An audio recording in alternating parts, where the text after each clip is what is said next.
ಸರ್ಕಾರದ ಕಿರಿಕಿರಿಯಿಂದ ಸಾಕಾಗಿ ಹೋಗಿದೆ ಅಂತ ಶಾಸಕ ಜ್ಯೋತಿ ಗಣೇಶ್ ಪ್ರತಿಕ್ರಿಯೆ ಕೊಟ್ಟಿದ್ದಾರೆ. ಭಯೋತ್ಪಾದಕರನ್ನ ಡಿಜಿಐಜಿ ಮಾಡಿ ಆಡಳಿತ ನಡೆಸ್ತಾರೆ. ತುಮಕೂರಲ್ಲಿ ಕೇಸರಿ ಧ್ವಜ ಕಟ್ಟೋಕು ರೂಲ್ಸ್ ಮಾಡ್ತಾರೆ. ಈ ಸರ್ಕಾರದ ಕಿರಿಕಿರಿಯಿಂದ ಸಾಕಾಗಿ ಹೋಗಿದೆ ಅನ್ನೋದು ಶಾಸಕ ಜ್ಯೋತಿ ಗಣೇಶ್ ಮಾತು. ಮಾಧ್ಯಮದ ಮುಂದೆ ತಮ್ಮ ನೋವನ್ನ ತೋಡ್ಕೊಂಡಿದ್ದಾರೆ ಜ್ಯೋತಿ ಗಣೇಶ್. ನಾವು ದೇಶ ವಿರೋಧಿ ಅಲ್ಲ, ರಾಷ್ಟ್ರ ವಿರೋಧಿ ಧೋರಣೆ ಮಾಡಿಲ್ಲ.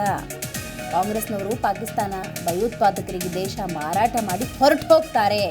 ಭಯೋತ್ಪಾದಕರನ್ನೇ ಇಲ್ಲಿ ಕರೆಸ್ಕೊಂಡು ಡಿಜಿಐಜಿ ಮಾಡಿ ಆಡಳಿತ ನಡೆಸ್ತಾರೆ. ಇಂದು ಭಯೋತ್ಪಾದನಾ ವಿರೋಧಿ ಹೋರಾಟ ಹಮ್ಮಿಕೊಂಡಿದ್ವಿ. ಅದರಲ್ಲಿ ಮುಖ್ಯ ಭಾಷಣಕಾರರಾಗಿ ಮುರಳೀಕೃಷ್ಣ ಅವರು ಬರೋದಿತ್ತು.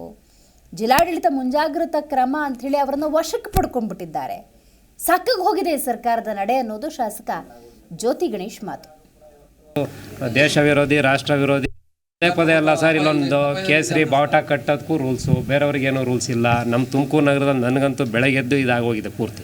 ನಾವ್ಯಾರೂ ಕೂಡ ಇವತ್ತು ದೇಶ ವಿರೋಧಿ ರಾಷ್ಟ್ರ ವಿರೋಧಿ ಧೋರಣೆನ ಯಾವತ್ತೂ ಕೂಡ ಮಾಡಿಲ್ಲ. ಮತ್ತು ಕಾನೂನು ವಿರುದ್ಧವಾಗೂ ಕೂಡ ಮಾತಾಡಲೇಬೇಕಲ್ಲ. ಮಾತಾಡೋಕೆ ಅದಕ್ಕೂ ಬಾಯಿ ಪ್ಲಾಸ್ಟ್ ಹಾಕೊಂಡು ಕೂತ್ಕೊಂಡ್ರೆ ಮತ್ತು ಈ ದೇಶದಲ್ಲಿ ಬದಲಾವಣೆ ಯಾವ ರೀತಿ ಆಗ್ತದೆ. ಅದಕ್ಕೋಸ್ಕರ ಟೈಮ್ ತಗೊಂಡಿದ್ದಾರೆ, ನೋಡೋಣ.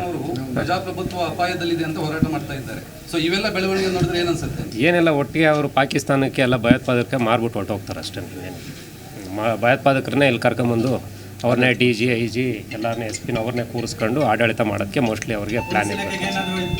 ಪದೇ ಅಲ್ಲ ಸರ್. ಇಲ್ಲೊಂದು ಕೇಸರಿ ಬಾವುಟ ಕಟ್ಟೋದಕ್ಕೂ ರೂಲ್ಸು, ಬೇರೆಯವ್ರಿಗೇನೋ ರೂಲ್ಸ್ ಇಲ್ಲ. ನಮ್ಮ ತುಮಕೂರು ನಗರದಲ್ಲಿ ನನಗಂತೂ ಬೆಳಗ್ಗೆದ್ದು ಇದಾಗೋಗಿದೆ ಪೂರ್ತಿ.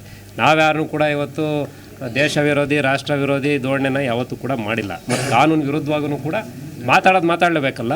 ಮಾತಾಡೋಕೆ ಅದಕ್ಕೂ ಬಾಯಿ ಪ್ಲಾಸ್ಟ್ ಹಾಕೊಂಡು ಕೂತ್ಕೊಂಡ್ರೆ ಮತ್ತು ಈ ದೇಶದಲ್ಲಿ ಬದಲಾವಣೆ ಯಾವ ರೀತಿ ಆಗ್ತದೆ. ಅದಕ್ಕೋಸ್ಕರ ಟೈಮ್ ತಗೊಂಡಿದ್ದಾರೆ, ನೋಡೋಣ. ಪ್ರಜಾಪ್ರಭುತ್ವ ಅಪಾಯದಲ್ಲಿದೆ ಅಂತ ಹೋರಾಟ ಮಾಡ್ತಾ ಇದ್ದಾರೆ. ಸೊ ಇವೆಲ್ಲ ಬೆಳವಣಿಗೆ ನೋಡಿದ್ರೆ ಏನನ್ಸುತ್ತೆ? ಏನೆಲ್ಲ ಒಟ್ಟಿಗೆ ಅವರು ಪಾಕಿಸ್ತಾನಕ್ಕೆ ಎಲ್ಲ ಭಯೋತ್ಪಾದಕರಿಗೆ ಮಾರ್ಬಿಟ್ಟು ಹೊರಟೋಗ್ತಾರೆ ಅಷ್ಟೇ. ಭಯೋತ್ಪಾದಕರನ್ನೇ ಇಲ್ಲಿ ಕರ್ಕೊಂಬಂದು ಅವ್ರನ್ನೇ DGIG ಎಲ್ಲರನ್ನೇ SP. ಜಿ ಕನ್ನಡ ನ್ಯೂಸ್ ಈಗ ನಿಮ್ಮ ಮನೆಯಲ್ಲೇ ನೋಡಿ. ಎಲ್ಲ ಕೇಬಲ್ಗಳಲ್ಲಿ ಈಗ ಲಭ್ಯ. Sun Direct 292, Jio TV 1334, U Digital 162, City Cable 51, GTPL 17, Abhishek cables 821, Rock Line telecommunication 51, Shri Basaveshwara number 60, Vinayaka digital number 53, in digital number 896ರಲ್ಲಿ. ನಿಮ್ಮಿಸ್ತದ ಜಿ ಕನ್ನಡ ನ್ಯೂಸ್ ನೋಡಿ ಆನಂದಿಸಿ.